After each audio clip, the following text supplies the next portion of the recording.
A sharp crash of breaking glass echoed through the grand mansion nestled in the quiet suburbs of Scarsdale. 6-year-old Lily Carter stood frozen, her small frame trembling as she stared at the shattered shards of a vase scattered across the polished floor. Water from the vase had splashed onto the hem of Sandra's crimson dress. Sandra, the woman Lily's wealthy father had married just 10 months ago. Lily's voice quivered as she stammered, "I'm sorry. I didn't mean to." But before she could finish, Sandra's hand shot out, seizing Lily's thin wrist with a grip that made her wince. Sandra, 34, with piercing eyes, bold lipstick, and meticulously styled hair, erupted in rage. "Useless!" she shrieked, her voice slicing through the air. "You can't even set a table without ruining everything. You're nothing but a burden." Dragging Lily toward the front door, Sandra ignored the child's feeble protests. Lily's pale blue dress bunched up, her golden brown hair tangling. As she stumbled along, her small hands clutching at nothing but air, outside, on the stone steps, Sandra's fury intensified. "You think saying sorry fixes this?" she snapped, her voice venomous. "You've ruined my dress and you'll pay for it." She grabbed a pair of garden shears left carelessly by a flower pot, the cold metal glinting in the sunlight. Lily's eyes widened in terror, tears streaming down her cheeks as she pleaded, "Please, don't cut my hair. I'll be good, I promise." Her sobs broke into the quiet street, drawing the attention of a few neighbors who paused, whispering among themselves, their faces etched with unease. Yet no one stepped forward. Sandra yanked Lily's hair, the shears snapping through a lock, letting it fall to the ground like a discarded memory. Lily's cries grew desperate, her hands clutching the hem of her dress, her thoughts racing to the faded pink bunny in her room, the last gift from her mother, who had passed away when Lily was 3. That bunny was her only comfort, but it was far out of reach now. Each snip of the shears felt like it was cutting away pieces of her mother's memory, leaving Lily defenseless. The screech of tires interrupted the scene. A sleek silver Bentley pulled up at the gate, and out stepped James Carter, 41, a tech mogul whose success had built this mansion. His tailored gray suit was slightly rumpled from a long business trip, and in his hand he held a plush purple dragon, a gift for Lily. His dark eyes, flecked with gray, widened as he took in the sight, his daughter sobbing, her hair unevenly chopped, and Sandra gripping the shears. The air seemed to still, the neighbors' murmurs fading into silence. James's voice cut through like a blade, low but searing. "Sandra, what the hell are you doing?" Lily's sobs softened as she saw her father, but Sandra froze, the shears still in her hand. James strode forward, his shadow looming over the steps. Dropping his briefcase, he knelt beside Lily, pulling her into his arms. Her small body trembled against him, her voice a broken whisper. "Daddy, I'm scared." Sandra's demeanor shifted in an instant.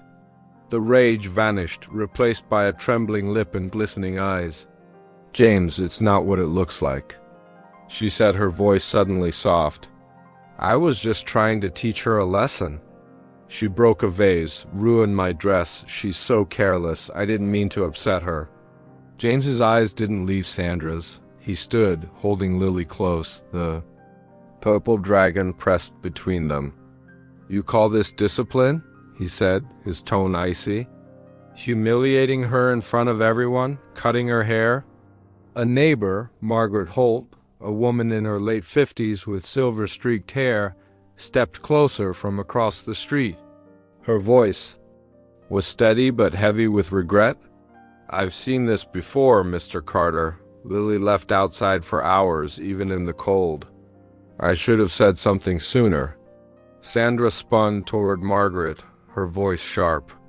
"This is none of your business. Stay out of our family." But James's gaze hardened. "I've seen enough, Sandra. Pack your things. You're leaving tomorrow. Sandra's face paled, her hands shaking as she clutched the shears. James. Please, I love you. I love Lily. I was just trying to help her grow up right. Don't do this. James didn't respond. He carried Lily inside, her small hands gripping his jacket. The neighbors dispersed, their whispers trailing behind them. Inside, James sat Lily on the couch, wiping her tears. Is there something you want to tell me, sweetheart? He asked softly. Lily hesitated, her eyes darting toward the hallway as if Sandra might appear. She locks me outside sometimes, she whispered. She says I don't deserve my bunny. I'm scared, Daddy. James's chest tightened, guilt washing over him. He'd been so consumed by work, by the pain of losing his first wife, that he'd missed the signs, the way Lily flinched when Sandra raised her voice, the scratches he'd dismissed as accidents. He pulled her close, his voice firm. No one will hurt you again, I promise. That night, James sat at his desk, the glow of his computer screen illuminating his tense face. Digging through his company's security logs, he uncovered a trail of unauthorized access files copied, emails sent to a rival, Victor Grant, a cunning competitor known for playing dirty. The timestamps matched James's business trips, and the device used was traced to his own home. One email sent from Sandra's account was chillingly clear, data secured. Payment due by Friday. The betrayal cut deeper than he'd imagined. Sandra hadn't just hurt Lily, she'd been siphoning his company's secrets. James printed the evidence, his hands steady despite the storm in his chest. The next morning, he drove to the police station, meeting Detective Lavra Bennett, a no-nonsense officer with a reputation for cracking tough cases. She reviewed the emails and logs, her expression grim. This is corporate espionage, Mr. Carter. We'll need to investigate further, but this evidence is solid. Back home, Sandra was waiting at the door, her eyes red, her voice pleading. James, I have nowhere to go. Think of our marriage. But James slid a stack of photos across the table, images of Sandra meeting Victor Grant in a dimly lit cafe, their heads bent close. Explain this, he said, his voice cold, Sandra's face drained of color. She stammered, then laughed nervously. You had me followed? It was just a business meeting. Stop lying, James said, his voice unwavering. I have the emails. The data transfers. You're done, Sandra. Lily peeked from the hallway, clutching her pink bunny and the purple dragon, her eyes wide with fear. Sandra's gaze softened as she saw the girl. Lily, tell him I love you. I only wanted what's best. But Lily shook her head, stepping back. James moved in front of her, his voice a low growl. Don't speak to her. You're not her mother. Sandra's mask of sorrow cracked, her eyes flashing with defiance. You'll regret this, James, she hissed before storming out, her heels clicking sharply against the floor. Days later, in a Manhattan courtroom, the case unfolded. Judge Eleanor Hayes presided, her calm authority filling the room. Attorney David Lawson presented James's evidence, the emails, the photos and testimonies from Margaret Holt and Lily's teacher, Ms. Emily Parker, who had noticed bruises on Lily's arms and her exhaustion in class. Detective Bennett detailed the cybercrime, linking Sandra to Victor Grant's schemes. Sandra, poised and tearful, claimed she was framed, but her words faltered under the weight of the evidence. Lily, clutching her purple dragon, spoke quietly. When asked, I just wanted her to love me, she said, her voice trembling, but she scared me. She said I didn't deserve my bunny. The courtroom fell silent. Judge Hayes's ruling was swift. Divorce granted, full custody to James. A restraining order against Sandra and her cybercrime charges referred to federal authorities. Sandra's face twisted with rage as she was escorted out, her eyes burning.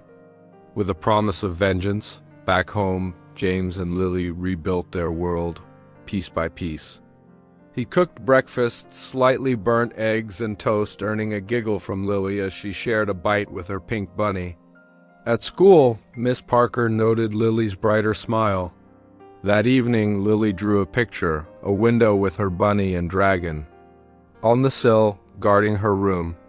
Beside it, she wrote a single sentence, "I have Daddy and he keeps me safe," before bed. Lily slid a small pair of school scissors across the table to James. "Keep these, Daddy," she said, her voice steady, "so no one uses them the wrong way." James took them, his throat tight, and locked them in a drawer beside her bed.